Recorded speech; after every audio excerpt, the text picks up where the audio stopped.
Hola, bom dia. Carl Monson here with the Good Morning Portugal show from expatsportugal.com. How are you today? Thomas, my goodness, you were in quick today. Bom dia from Thomas Malfa with an elbow bump there. How are you greeting people at the moment? Do let me know. It is, of course, Friday. Let's get that day of the week up on the screen so that you can improve your Portuguese day by day. Have you enrolled with Mia yet? I'm a bit behind on my homework, I have to say. It's all very well me challenging you, isn't it? But I'm behind on my homework. I have been listening to more Portuguese telly and radio, which I think is a good way to pick up a few bits of extra vocabulary and let it sink in. Where's my day of the week gone? Oh, there we go. Sexta-feira today, dia 20 de novembro. Okay, so Friday, the 20th of November. And we had a great evening. If you are interested in the golden visa option, and it transpired, obviously, for Brits after Brexit, the if you're quite well heeled, well off, the golden visa might be quite a good method for you to seek residency and then thereafter citizenship in Portugal. But we had a great session with Daniel Reis of Reis Pelicano, the law firm, who are among our preferred partners at expatsportugal.com. Daniel was brilliant, and we had a very comprehensive, detailed approach looking at all the angles on the golden visa, and I will put that up on our YouTube channel later on today for your research purposes, in case the golden visa route is something that you're interested in. Thereafter, we drank a very nice Douro wine. Thank you to Neil Perkins, Poupe Perkins. In case you think I'm being rude to him, poopy, it means savings in Portugal. And he likes a bargain, but he loves a good red wine as well. Normally from the Alentejo, last night from the Douro region. And it was a great evening for the Good Morning Portugal Wine Club. And you can join our club over on Facebook. If you search Good Morning Portugal Wine Club, you can join us there and taste along with us on a Thursday evening from 9 o'clock. Any road up. Let's say hello to a few folks tonight in the Expat Man Cave. This gentleman, Safiro, who is saying bon dia to me right now, will be back and giving us an introduction to Portuguese politics. Good from a cultural point of view. I think it's useful to know how the relationship of the various parties and the constitution and the political structure of Portugal works. And he's going to give us an intro to that tonight in the Man Cave, Expat Man Cave, where the fellas process their week in Portugal, have a beer, have a chat, and it goes on for like 2.5 hours, 3 hours. I think last week we had a great time, and looking forward to Safiro's. To call it a presentation is probably going a bit too far, but a chat about Portuguese politics from an insider, from a real Portuguese person. Druba saying, "Bon dia, fellows. How are you, Druba? How's your wrist, your arm at the moment? I hope you're healing well." Jim McDonald in from a chilly Wiesbaden in Germany this morning. Bon dia to all from Wiesbaden this morning. Paul Williams, who was, of course, with us last night at the Wine Club. Bon dia from another sunny and warm Cabanas de Tavira. Will be a gentle day today in preparation for a gentle weekend. Go steady there, Paul. Fantastic. And apparently tonight, thanks, Paul and Lita, by the way, for your company last night in the Wine Club. It's really lovely to think of people buying the same wine as we've chosen and trying it in the comfort of their own homes and having a little bit of a gathering, especially in the autumn. A nice bottle of red, nice chat, and sampling it and appreciating it rather than gulping it down. Not to judge. If you want to gulp it down, gulp it down. But it's really lovely I've learned so much. We're 21 bottles in now, and I've learned so much about wine tasting. And obviously, after 21 bottles of Portuguese wine, learned a lot about Portuguese wine as well. It's not necessarily a presentation, but a semi-rant possibly tonight about Portuguese politics from Safira. So tune in for that from 10 o'clock this evening on these same platforms that you use for the Good Morning Portugal show. Bon dia from Will. Waiting by the window to snap a picture of Mr. Robin. Will this be the fifth day running, Will, where your Robin has come to visit you? He is a power animal, power bird, isn't he, the Robin? I don't know what the spiritual significance of that is. Somebody may look it up for us. Foggy, mysterious day today. The picture is building there. Weather-wise and news-wise, foggy and mysterious. Isn't it always at the moment, though? Flipping heck. Ali, our guest on Monday evening, launching the new book. says, bon dia from a crisp and beautiful Algezur. Lovely dog walk along the river this morning. That sounds fantastic. And talking about that lifestyle, and the book that details that lifestyle on Monday from 9 o'clock. Okay, next Monday, the 23rd. Louise, good morning from a very sunny Coimbra this morning. Got the sunglasses on and the emoticon there.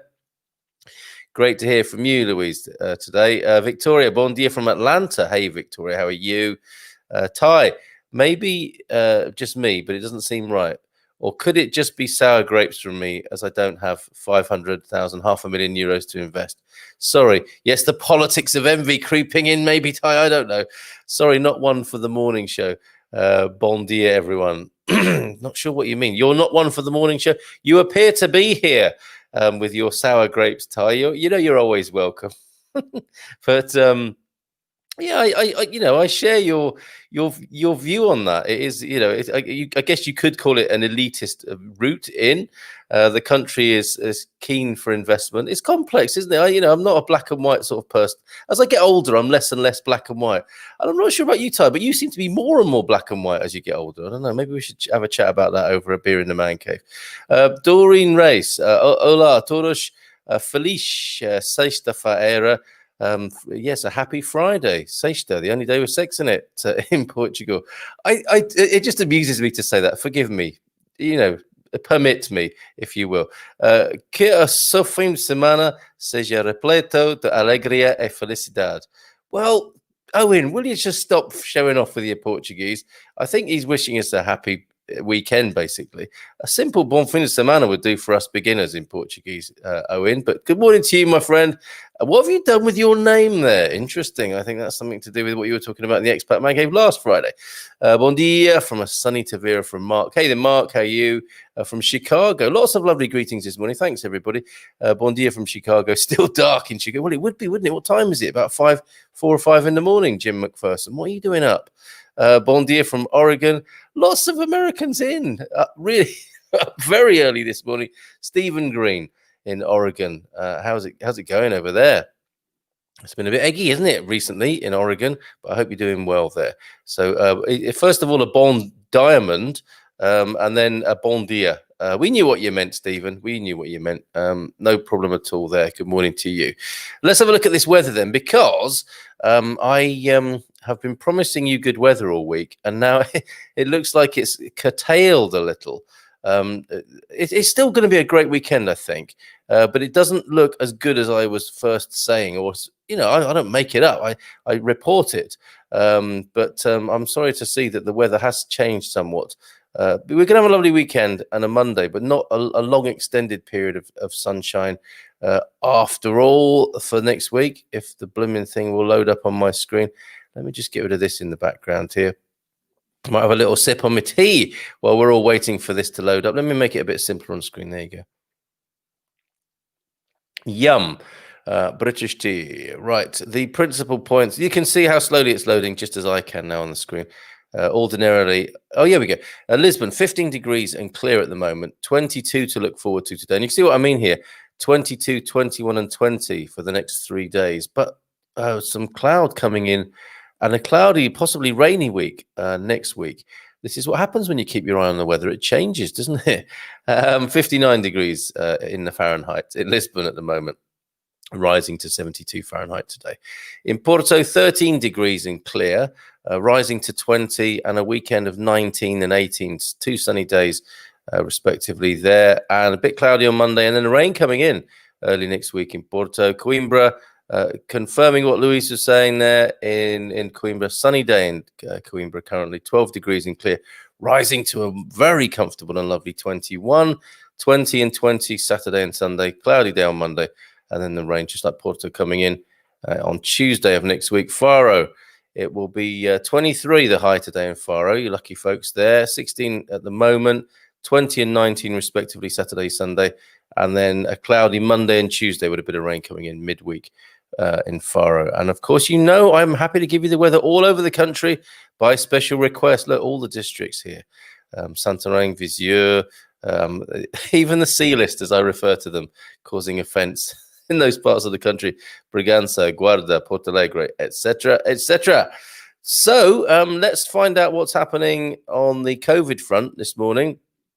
You know, this is the formula here. If you're new to this show, news, weather, and a little bit of a feature, you know, whatever sort of has piqued my interest that's to do with Portugal. And of course, if you think there's something I should be covering that I've missed, like the MotoGP, Dave and Debbie were saying, you know, talk about the MotoGP that's happening this weekend. It's not something I would have picked up on myself, but happy to do it. They suggested it, and it's significant because there's a great Portuguese rider in that race who is a bit of a hero. He is the Lewis Hamilton of the MotoGP world, perhaps. I don't know. We'll see. But he's certainly quite a star in the MotoGP scene. So, yes, let me know what you think I might have missed on this morning's show. Riding my motorbike through the village in short sleeves at the end of November, a nice reminder as to why we came, says Ty. Absolutely. Perhaps carrying on from yesterday's theme, one of those Portuguese moments there for you, Ty. Suddenly, you know, you're doing something in Portugal and it all makes sense. You say, yes, this is what we came here for. One that I think I didn't mention yesterday, Mrs. M. And I've got to tell you, a bit of a shocker for the Happy Homesteaders. I've got we had a bit of a scare in the household last night to do with this Portuguese moment I'm going to share with you. But the other day we had a guest over, and Mrs. M said, I'm just going to go into the garden and get something for our meal now. And when she was in the garden, the sun was shining, you know, beautiful, bright and warm November day. That was a Portuguese moment for her, collecting produce from our own patch there and, you know, being able to serve it up on the plate only minutes later. Absolutely fantastic. Portuguese moment for you there, Ty. Portuguese moment for Mrs. M, but not so good last night. Do you know about toxic squash syndrome? Had a bit of a scare with that last night after roasting one of my marrows last night. That sounds like another separate injury, doesn't it? But back to toxic squash syndrome after we've had a look at what the president has been saying and deciding to extend the state of emergency. Thank you for all the comments coming in. I'll come back to those in just a moment. But I do want to have a quick look at what is going on with the COVID situation in the state of emergency. We need to know about that, obviously. So let me bring that onto the screen for us now. I think I need to have another sip of tea as well. But it's been a busy week. Perhaps not my most vital this morning. More tea, Vicar. Let me see. Where is this thing gone? Oh, here we go. Facebook. Okay, a picture of. He's also looking a little bit tired in that picture, isn't he, Marcelo? I think you might agree. And this is the message from Safe Communities Portugal of only an hour ago. Tonight at 2000 hours. President to make a statement to the nation concerning the state of emergency. The head of state will make a statement to the country on Friday, the 20th of November, today, of course, at 8 o'clock this evening, following the vote in Parliament of his decree that renews the state of emergency. A source from the presidency told Lusa of the Republic, Lusa, the news agency. Marcelo Rebelo de Sousa addressed messages to the country from the Palace of Belém in Lisbon whenever he decreed a state of emergency on March the 18th, April 2nd, April 16th, and in the initial phase of this epidemic in Portugal, and also, of course, last November the 6th, when he decided to restore this legal framework. So we are in a state of emergency. And that will continue it by the look of it. Yesterday, the head of state sent to the Assembly of the Republic the draft decree that renews the state of emergency in Portugal from midnight on the 24th of November until just before midnight on the 8th of December, to allow measures to contain the COVID-19, which MPs will discuss this morning, and there will be a vote this morning, or a vote today anyway. The current period of state of emergency started on midnight on the 9th and ends on Monday, the 23rd, just before midnight. The respective diploma was approved in Parliament with votes in favour of, and this is what we'll be discovering tonight. If you don't know what these acronyms mean, we have Sapphira joining us in the man cave tonight. You don't have to be a man to be in the man cave. That could be our, if we translate that into Latin, that could be our motto. You just have to like the man cave vibe, basically, to be in there and not to be too easily offended, possibly. But there's a lot of that in the air at the moment, isn't it? Did you just see that in England, the Fairy Tale of New York song has been banned on behalf of people on Radio 1? Interesting times. But the PS, the PSD, the CDS, PP, abstentions from the BE, the PAN, Chega, and votes from the PCP, EMP, and the Liberal Initiative. So Sapphira tonight might be able to throw some light on that if you want to know what all those different acronyms are in the political world in Portugal. But anyway, to renew the state of emergency for another 15 days, which allows the suspension of the exercise of some rights, freedoms, and guarantees, the President of the Republic must have to listen to the government, which has already given a favourable opinion, and to have authorization from the Assembly of the Republic. So it looks as though that renewal will take place and go on, state of emergency, looking to continue until the 8th of December. So there you go. Just keep you in the picture. I will let you know more, obviously. And as you can see, I took my news source there from Safe Communities Portugal, and I urge you to do the same. Sip of tea coming up for me. Stand by. I will get a jingle together. Still waiting for suggestions, what to play while I'm sipping my tea here. A little jingle to put on in the background. Stand by. Oh, that's good. But sometimes, your cup of tea is just the thing, isn't it? And that is how it is for me this morning. Who's this? I can't pronounce that, can I? But saying, oi, pastor, tudo bem com vocês? Yes, all is well here. I'm so sorry I can't pronounce your name. I can't even begin to. The lady there with the nice profile picture and the Russian name, I believe, on the screen there. But great to see you here with us this morning. Please let us know what your name is and how I can pronounce that. I noticed the wind is moving, says Paul. Might be that Douro red we had last night, Paul. Oh, moving to a northerly for a week at least from next Tuesday. So gloves and snoot time, even here in the south of Portugal there for Paul. Okay, so obviously somebody knows a little bit about meteorology and the weather there. The wind is moving to a northerly, coming in from the north. I think that means, thanks, Paul, for that. Thomas, forgot to say that I'm an American who lives in Zurich with my wife and dog, and we are working toward moving to Portugal in 2021. Good for you, Thomas. It's a sound move, as many will attest here on the Good Morning Portugal show. Anyone else counting down? We'll keep your countdowns alive here. Ken, I think, is probably the next to come in. That we can actually count individuals into Portugal. I think it might be Ken who said he was coming in 10 days' time or something. Bon dia, Carl, Sapphira, Thomas from Peter Bleach. Good morning to you, Peter. And yes, hi back to you. I don't think I need to be the messenger of all your personal messages here, do I? But I don't mind. Morning, Sapphira. Hope you've been having a good week. Isn't that lovely? Carl, can I ask people to keep ears open for stories from concerned parents and kids back at school who seem to be getting common cold symptoms much more frequently than in other years? It may be nothing, but Will is looking for a little bit of research in the community here. It's a good idea. Will, ask real people. It may be nothing. One isolated instance at the moment someone's asking me about. Thanks, cross-reactive antibodies are confirming to be associated with asymptomatic. Great news, except for the common cold coronaviruses have seemingly disappeared. A mystery that Will is solving it by the sound of it. Super sleuth, COVID sleuth Will is on the case there. Peter Bleach agrees with me that Safe Communities Portugal are excellent. Carl, you should learn Russian. You just need to speak bad Portuguese and drink a lot of vodka. It has been said.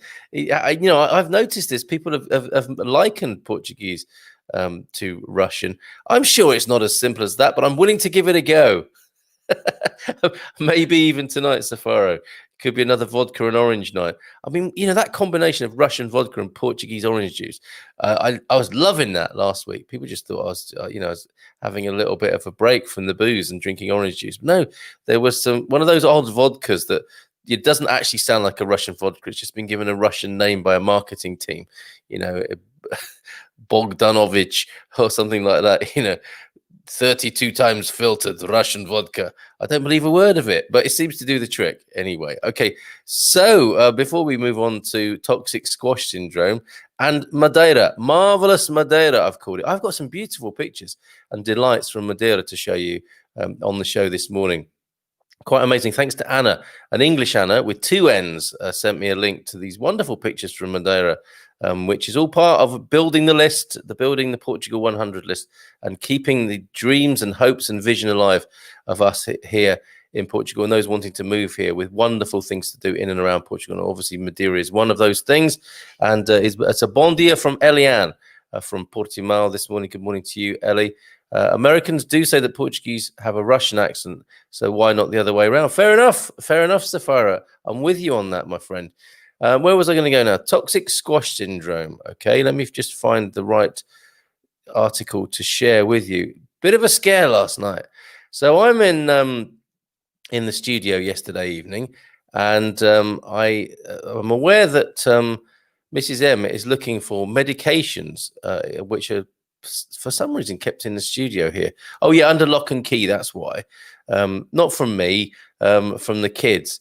And she's in here and she's whispering to me, I think I might have food poisoning. I didn't know about this, and you probably know, if you're a regular viewer, that me and Mrs. Emma are of the Happy Homesteader variety. We like to grow our own. Actually, something I wanted to share with you as a preface to this morning was that world food prices rose for a 5th consecutive month in October, last October, according to the United Nations Food Agency. Okay, the case for growing your own is growing. I mean, it's always been there for me, and that's part of why we moved to Portugal, so that we'd be able to grow our own food more easily, more readily. But folks, I got to say to you, people, all these preppers, these bullets and beans people who are preparing for worst case scenarios with the global economy, etc., and how the economy is going to be really is being undermined by the pandemic. It makes a lot of sense to become more self-sufficient, interdependent, grow food for yourselves, your families, and your community. That's the commodity of the future, isn't it? People are saying, what should we buy? Should we buy Bitcoin? Should we buy gold? What other commodities and stocks? What better commodity is there to be dealing in at the moment than wholesome natural food grown in your garden? However, there are things, it's not all plain sailing, as many of us know I don't do most. Mrs. M does most of the growing, and I do help out as best I can. I'm the chicken husband, if you like, my animal husbandry. I wasn't expecting this, but I really love looking after my chickens. Didn't see that coming, but it's not all plain sailing. And here's one aspect which is part of that not plain sailing aspect of growing your own food. Toxic squash syndrome. Mrs. M whispering to me, I think I've got food poisoning. Here's what to know and how to avoid it for your viewing and listening pleasure this morning, should you possibly find yourself in a similar predicament. So it turns out, from this article, simplemost.com, you may not have heard the word cucurbita sai, and I don't know if I pronounced that correctly before, but chances are you've eaten some before. Cucurbits are the gourd family of flowering plants that include cucumbers, melons, squash, and pumpkins, which can be delicious, healthful foods to enjoy in your diet. However, they could also make you quite ill if you're not careful. This is what a lot of people who are not happy about squash have been waiting to hear for a long time. I'm not touching those things ever again. They're dangerous, says Munson on the show. But yeah, and I have to say, I find squash a lot of hassle, hard to cut, and not a massive return on your investment of time and effort. But I roast them and eat them anyway. And this is where the problem started last night. Squash can contain a toxic compound called cucurbitacin E, which can cause cucurbit poisoning, also known as toxic squash syndrome, not to be confused, of course, with toxic shock syndrome, which is very different in people who ingest it. A March 2018 report published in the Journal of the American Medical Association tells of 2 French women who became quite ill and experienced massive hair loss. I could do without that personally, following unrelated cases of cucurbit poisoning. I imagine they ate a lot. Okay, let's keep our heads here and our hair, obviously. There's no need to rid your kitchen of every zucchini or cucumber, although it can be quite serious. Cucurbit poisoning is also very rare. Okay, calm down, dear. Learning how it occurs, how to avoid it, and what to do if you should ever contract toxic squash syndrome can help you protect yourself and your family. Look at those lovely zucchini there. What's your favorite recipe? Mine is to marinate those bad boys. Actually, cut them into thin strips. Give them a partial shave with the potato peeler. Cut them into strips. Marinate them in olive oil, possibly a bit of soy, possibly a bit of balsamic, salt and vinegar, and then grill them until they become caramelized. Yum. How squash becomes toxic. Plants in the Cucurbitaceae family produce the toxin cucurbitacin as a natural defense against insects. Of course, because they are pretty hardy, aren't they? While wild squash, cucumbers, and other cucurbits can contain substantial amounts of cucurbitacin. I'd have made my best man, actually. He calls a cucumber the devil's fruit. And maybe he is having a natural reaction to this as well. So, yeah, some people really despise cucumber, don't they? The cultured varieties typically contain such a small amount that it doesn't affect humans. Wild cucumbers contain relatively large concentrations of cucurbitacin and are highly bitter. Yes, there is a bitterness sometimes in these things. Very interesting. While their domestic cousins we grow in the garden and buy in the store tend to have less, but varying amounts of the bitter compound. Now, this is where the problem begins. Cross-pollination with wild plants, as well as some type of stress during growth, such as adequate water, poor fertilization, some of the factors believed to cause increased cucurbitacin in squash and other produce. And Garvo, who was with us in the wine, I mean, I said, to my wine club buddies, I think Mrs. M's struggling with something she's eating, a squash. And he was saying, cross-pollination between pumpkins and squash in the garden. And it looked like one of these green ones here, actually, that we ate, a gourd. And that's why it's called bitter gourd. It's all falling into place. It's like, sort of murder, she wrote plot here, isn't it? In the allotment. So you're likely to know a bad vegetable when you taste it, as plants with a high concentration of cucurbitacin are extremely and unpleasantly bitter. That's a good guide, isn't it? If you bite into squash and experience a nasty flavor, spit it out and stop eating is a simple guide here. Even eating a few pieces can cause you to become violently ill and endure terrible side effects. Since cross-pollination is a contributing factor to large concentrations of cucurbitacin, do not eat squash that you're unfamiliar with. Either, for instance, if your garden produces volunteer zucchini or acorn squash that you did not plant, or you also grow ornamental pumpkins and gourds alongside squash, avoid eating them. So there you go. Now, symptoms might include abdominal pain, diarrhea, nausea, vomiting, dizziness while standing, and griping stomach pains, as that library picture adequately depicts there. The treatment you need, in most cases, cucurbit poisoning will run its unpleasant course, much like other instances of food poisoning. However, in 2015, and these articles do like a scare story, don't they? So just take this in good measure, but this is the worst case scenario. A German man in 2015 and his wife were hospitalized after eating a significant amount of toxic zucchini in a stew. What's the special tonight? Toxic zucchini stew.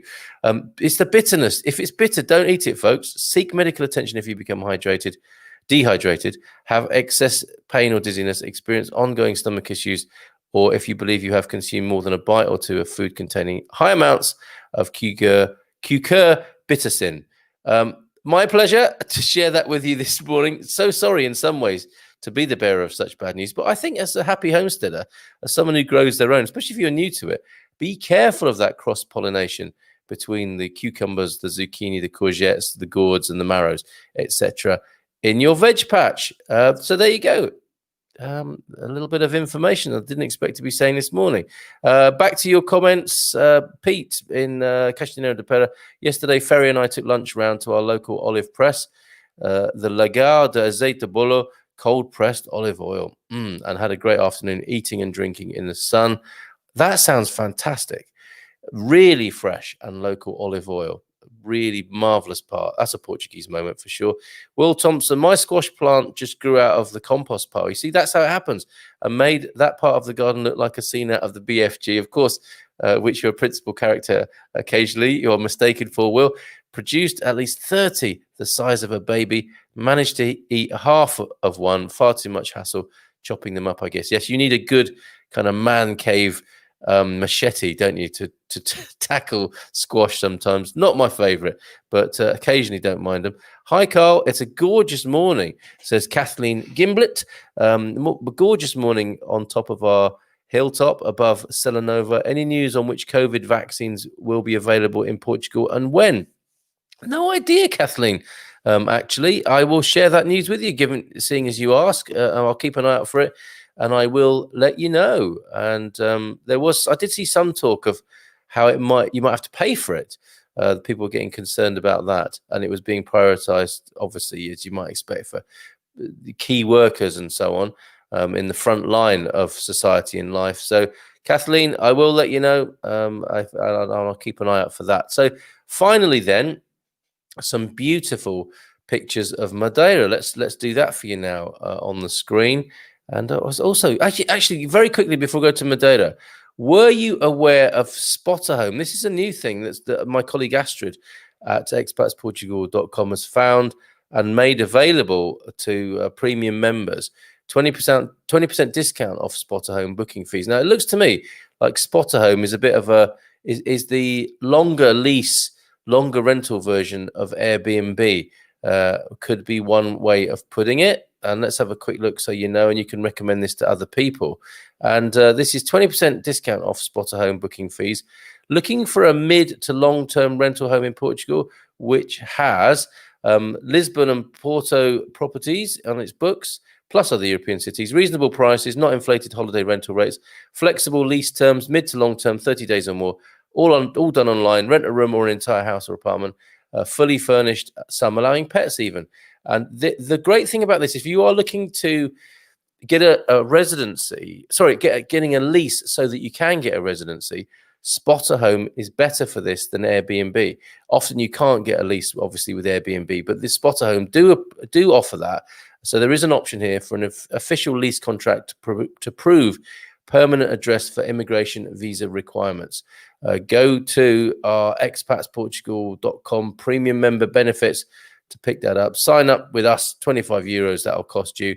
Look, and we just also got ACP coming on board as well. 25% discount off your first year's Automóvel Club de Portugal membership as well, if you are a premium member of expatsportugal.com. What else have we got here? 10% discount on all sorts of services, including Ask Our Expats. I'm one of those. And VIP treatment in our webinars. So let me just put the link to that. The Spotter Home especially, that's a new thing. And I think that's quite an interesting development on the rental scene here in Portugal. About time someone did that particular online version, the longer term rental version of Airbnb, basically. So there you go. Go to premium member benefits to find out more about that. Now, Madeira. This was great. Thank you, Anna, once again, for telling me about this, or bringing this to my attention, basically. Madeira, obviously one of the autonomous districts of Portugal alongside the Azores. We are looking at some pictures now. We should be on your screen. Let's have a look. Yes, there it is. There's the splash of color from Madeira. These are absolutely beautiful. I'll talk through them. I will paint pictures with words for you podcast listeners, but these are absolutely fabulous. Look at the blues in that sky there. Might be a bit of filtering, but I think it's fair to say people who did go to Madeira and report on it do say, it's absolutely lush and vibrant. And these are the photos that show why Madeira Islands were just named the best island destination in Europe for the 7th time in 8 years. That's not too shabby, is it?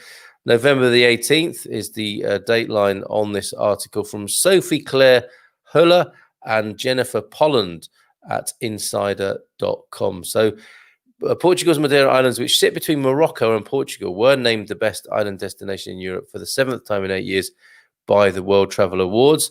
They have also been named the best island destination in the world 5 times. The Madeira Islands have stunning beaches, natural lava pools, and unique hiking trails along stone irrigation channels. And we'll look at photos of those. And the CDC says you travel increases your chance of getting and spreading COVID-19. Well, no proverbial there, Sherlock. However, travel does also broaden the mind, and we look forward to those times when we can do that, raising the spirits, lifting the heart, and delighting the eyes, in this case in Madeira, recently named the best island destination, 7th time in 8 years, and also best island destination 5 times in the world, that is, the Madeira Islands of Portugal, part of Portugal. Here we go again, an archipelago. Yes, of small islands located in the Atlantic Ocean, about 350 miles from Morocco. So still some way to go to Morocco, to put it in perspective on the map for you there. The 2 main inhabited islands are Madeira and Porto Santo. So there's quite a collection of Madeira Islands, principal ones being Madeira itself and Porto Santo, with incredible natural pools carved out of lava rocks, gorgeous cliffs overlooking the ocean, and charming towns. It's no wonder that the Madeira Islands are repeatedly considered the top European island destination. And these photos show why it's so popular. Look at that. Beautiful. That's the Câmara de Lobos port. Beautiful port there. Lovely blue boats and a very high mountain in the background there, with some lovely development as humans have made their mark on the landscape. And there in Ponta de San Lorenzo, a much more wilder looking, yet very. It's not. Would you describe that as mountainous? It's absolutely beautiful, where the sea is meeting the cliffs there. The islands have gorgeous cliffs that jut out into the Atlantic Ocean. The scenery is spectacular, as you can see there. Insider.com for this, if you are listening rather than watching and you want to look at these for yourself. People taking in the views from the Cabo Girão lookout, which is a glass bottom lookout, not for the faint-hearted, perched atop the highest sea cliff in Europe. And you can see people pretending to be cool, but holding on to the sides, I think, there, as you do on those glass-bottomed cliff top lookouts. The average temperature in Madeira ranges from about 70 degrees Fahrenheit in the summer to 62 degrees Fahrenheit in the winter. Not too bad, huh? In other words, it always feels like a balmy spring day in Madeira, and there's somebody looking out across the sea. Very happy to do so, I'm sure. There are also natural lava pools all over the island, and the bars at Porto Muniz, a series of gorgeous natural pools that seem to blend right into the ocean, are a popular attraction. They look fabulous. They look really amazing. I've got to go to Madeira sometime. Live show from Madeira. Beautiful beaches like Calheta Beach there. Pretty, well, I was going to say unpopular. I'm sure it's very popular, but it's not very crowded, is what I mean to say with that. The waters are clear and warm, perfect for swimming.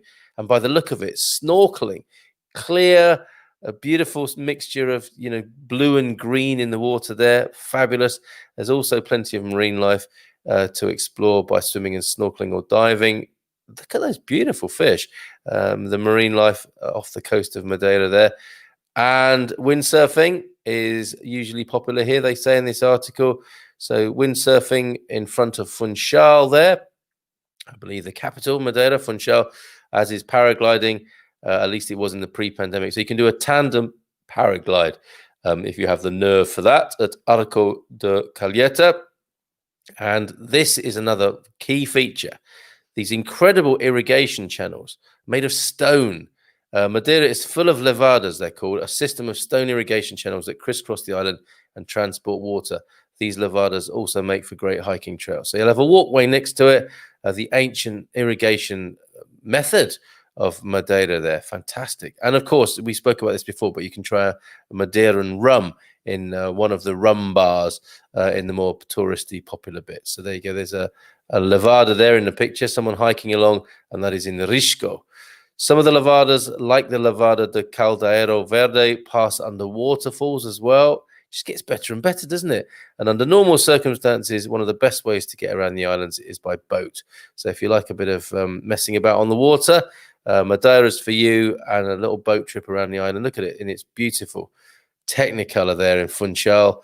Absolutely wonderful. Funchal is home to gorgeous old churches, wide leafy boulevards, and stunning squares. And, real, even though it's some way from Portugal, you get these little jacaranda trees and the beautiful blue sky that we associate with the mainland. It's also hilly and known for its clever basket-like sledges steered by carreiros or cart drivers, which you can take downhill. Now, I saw this. I wanted to share this video. Somebody put this on YouTube. Sorry, not YouTube, Facebook. I'm sure it is on YouTube as well. And it's like a little seat with runners on the bottom, and two fellas will push you down the steep hills. And the ladies that I saw were having quite a time of it, being pushed down in the sleds or sledges.